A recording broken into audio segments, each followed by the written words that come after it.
Hi everyone, it's really good to be able to speak to you once more and spend just a couple of minutes looking at what God might want to say to us through the Bible. I'm going to read to you from the story of Abraham in a minute, and those of you who are familiar with the story will know that Abraham wasn't always called Abraham. He started by being called Abram, and then as the story goes on we see that God changed his name to Abraham, which tends to be what we call him. But I wanted to say that just to clear up any confusion, because the scripture I'm going to read to you is referred to as Abram. So we're going to go to Genesis chapter 12, and I'm going to read that for you now.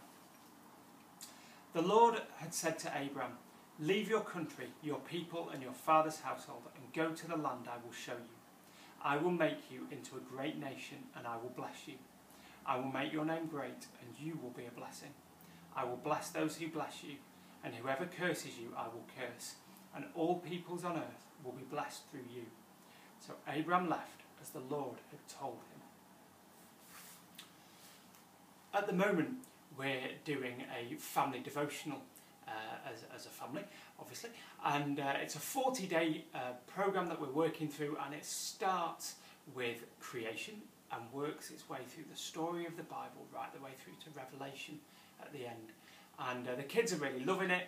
It's really great. If you want to do it yourselves, it's just available on the internet, and I'll get the link sent to Darren and Jackie along with this video. So I don't know if there's a way they can maybe post that or make it available to anyone who wants to know. It's a really good one for families. But anyway, a couple of days ago, this scripture was what we were looking at. We were looking at the story of Abraham. And I love the story of Abraham. I love how he steps out in faith. I love how he's obedient to God, even though he doesn't really know where he's going in this situation, how he's obedient to what God promises him later on, and believes God when God speaks. But there was something when we read this scripture that just really struck me, and it's this here where it says, "All peoples on earth will be blessed through you."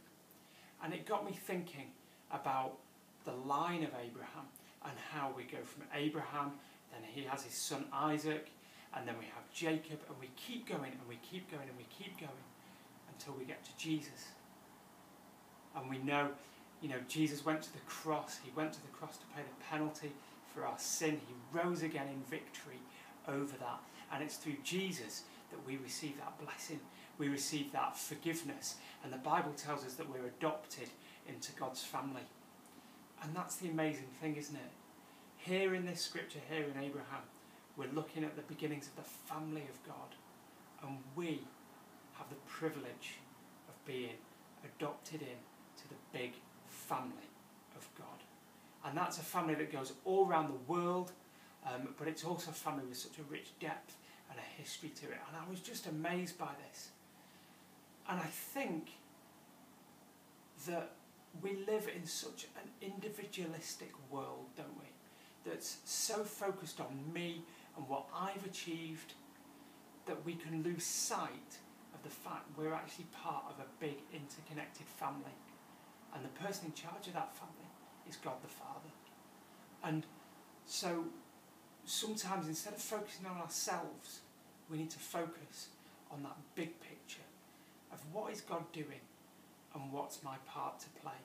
Sometimes we're so concerned with completing things and ticking boxes for our own satisfaction, we forget that actually this is about how we fit into the wider picture of God's plan. Abraham, he didn't see all of the things take place that God had said, but he lived in faith that he was doing his bit.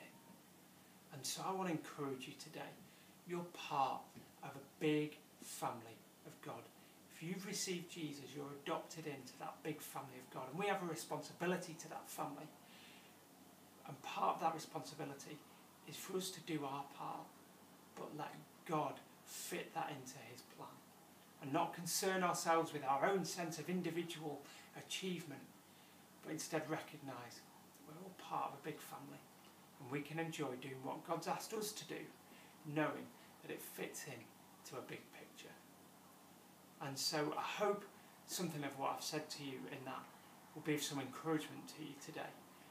And that as we go about doing the things that God asks us to do, that we're part of that family and what we do fits in with his big plan. So thank you for listening.